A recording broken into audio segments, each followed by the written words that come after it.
포토샵의 이미지를 꺼내서 설명을 해야 될 것 같은데요. 흰색의 그림에서 동그라미를 쳐서 까만색 큰 동그라미를 만들었습니다. 이것을 확대를 해보면 이 옆부분에 계단 현상이 일어나는 걸 볼 수가 있습니다. 자, 이것은 픽셀 단위, 즉 점으로 이루어진 그림에서는 꼭 일어날 수밖에 없는 현상인데요.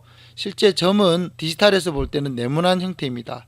이 네모난 형태를 그대로 두게 되면 계단처럼 보여서 부드러운 대각선 모양이 보이지가 않습니다. 자, 이것을 방지하기 위해서 계단 현상을 알리아싱 현상이라고 하는데요. 안티 알리아싱, 즉 알리아싱을 막는다라는 뜻의 계단 현상 방지 기능입니다. 계단 현상을 방지하기 위해서 계단을 부드러운 회색조로 메꾸고 있습니다. 이것을 안티 알리아싱 기능이라고 하는데요.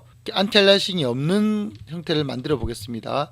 안티 알리아싱이 체크가 되어 있는데 이것을 끄고 만들어 보겠습니다. 가만히 채워서 줌을 들어가 보겠습니다. 자, 이처럼 안티 알리아싱이 없을 경우에는 멀리서 봤을 때도 벌써 확연하게 네모가 안 좋게 된 모습을 볼 수가 있습니다. 자, 이것은 앞 시간에 설명했던 압축 파일과 또 연관지어서 설명할 수 있는데요.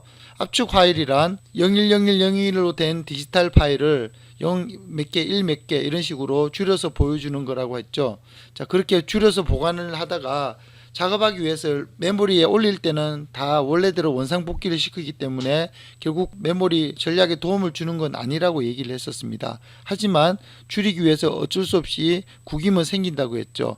안티 알리아싱도 똑같이 볼 수 있습니다. 안티 알리아싱을 켜서 그려보겠습니다. 자, 이렇게 된 것을 다시 확대해 보겠습니다. 확대를 해서 보면 안티 알리아싱 현상이 일어난 걸 볼 수가 있습니다. 자, 이것을 아주 작게 줄여 보겠습니다.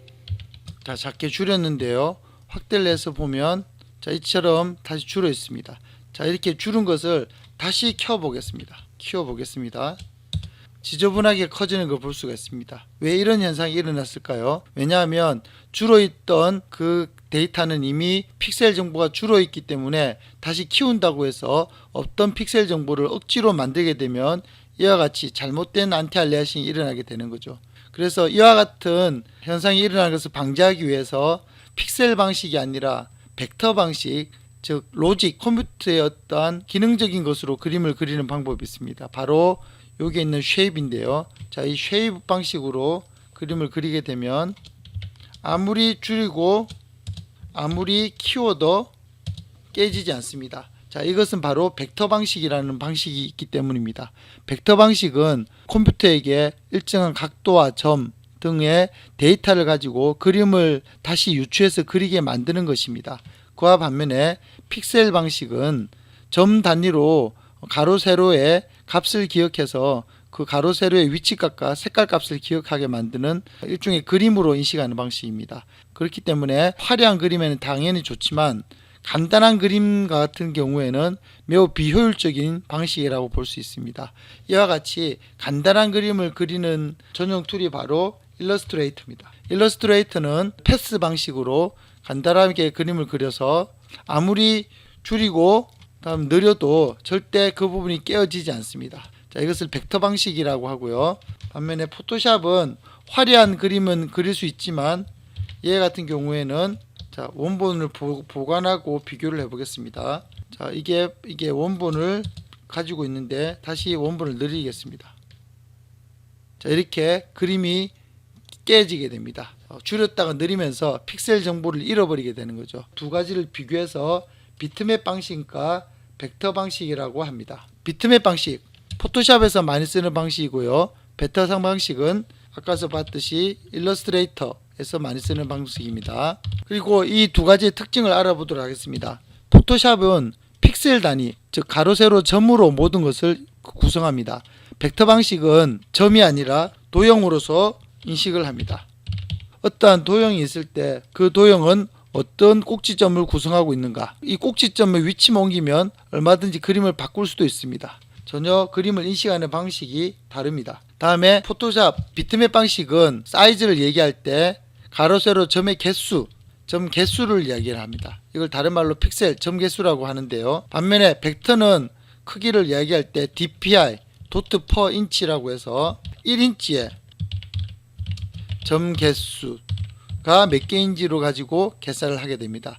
1인치의 점 개수, 그래서 가장 출력할 때 많이 쓰는 방식이 도트 퍼 인치 이것을 얘기하는 겁니다. 300dpi를 얘기하면 1인치에 점 300개가 들어가면 가장 출력하기에 양호한 인쇄물을 퀄리티를 얻을 수 있다고들 보통 얘기를 합니다.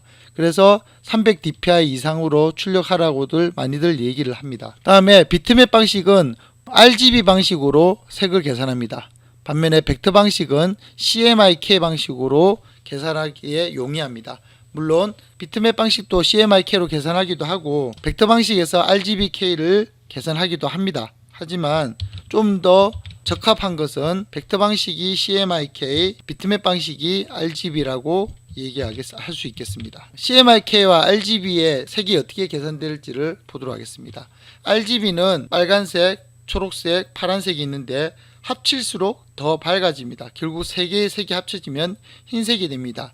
이게 빛의 삼원색 합치는 방법이죠. 반면에 CMY는 샤이안, 마젠타, 옐로우라고 해서 각각의 색이 합쳐지면 결국에 검은색이 됩니다. 인쇄물 또는 그림 물감 합칠 때 쓰는 방식입니다. 그래서 빛은 합치면 합칠수록 더 밝아지고 물감은 합치면 합칠수록 더 어두워진다. 감산혼합, 밝아져서 가산혼합이라고 얘기를 합니다.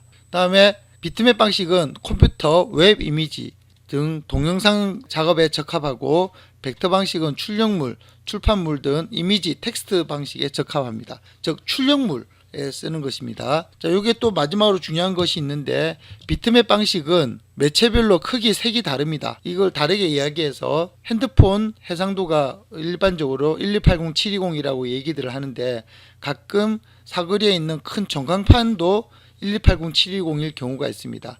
그때는 가로 세로의 픽셀 개수는 같지만 점 자체의 크기가 매우 큰 거죠. 점의 크기가 매우 커서 화면이 커 보이는 것을 얘기를 합니다. 반면에 벡터 방식은 어디서든지 똑같습니다. 즉 도트 퍼 인치 1인치라는 기준은 어디나 같기 때문에 그것이 책이든 또는 다른 신문이든 또 다른 책이든 DPI가 똑같다면 나오는 출력물의 크기는 똑같이 됩니다. 또 하나는 색깔도 똑같습니다. 어떤 곳에서도 다 똑같은 인쇄 규정을 지켜서 똑같은 색을 만들어야 된다는 것이 인쇄물 쪽의 기본 원리입니다. 색깔을 지키기 위해서 팬텀 컬러라는 것을 사용해서 모든 색깔에 기본적인 번호를 다 부여하고 있습니다. 예를 들어서 포토샵의 경우도 색깔을 보면 이와 같이 색이 여러가지 RGB 색이 CMYK 퍼센트가 정해져 있는데요.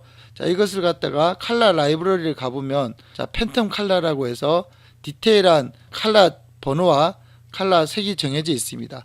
이 팬텀 컬러를 지킨다면 어디서든지 똑같은 색의 출력물을 얻을 수가 있습니다. 그렇게 똑같지가 않다면 출력소에 항의를 해도 됩니다. 그러면 컴퓨터에 있는 이 팬텀 컬러는 무엇일까요? 출력하기 위해서 편의를 위해 있는 것이지 실제 팬텀 컬러와 색이 다릅니다. 왜냐하면 기본적으로 CMYK와 RGB는 색이 같을 수가 없기 때문에 그렇습니다. 그래서 그거는 어쩔 수 없이 좀 편의적으로 작업하기 위해서 있을 뿐이지 여기에 있는 샤이한 색과 여기에 있는 하늘색은 절대 같은 색이 될 수가 없습니다. 다만 화면상에서는 비슷한 색으로 보일 뿐입니다. 자, 이렇게 비트맵 방식과 벡터 방식이 또 큰 차이가 있는데요. 자, 이거는 확대하면 깨지고 벡터 방식은 확대해도 깨지지 않습니다. 그러면 이것을 기억하면서 벡터 파일을 한번 열어보도록 하겠습니다. 일러스트레이터에서 벡터 파일을 오픈을 해보겠습니다. 자, 이 파일은 벡터 방식입니다. 아무리 확대를 해도 깨지지가 않습니다. 자, 이미 포토샵에서 이 정도 확대했다면 난리가 났겠죠. 하지만 일러스트레이터에서는 아무리 확대를 해도 깨지지가 않습니다. 그렇기 때문에 이 그림을 가지고 10m짜리 그림을 출력을 해도 가능합니다. 하지만 포토샵에서 10m짜리 그림으로 출력했다가는 안티알리아싱 현상이 눈에 다 보일 정도로 난리가 날 것입니다. 자, 지금까지 안티알리아싱을 설명하면서 비트맵과 벡터 방식의 이미지 차이점 알아봤습니다.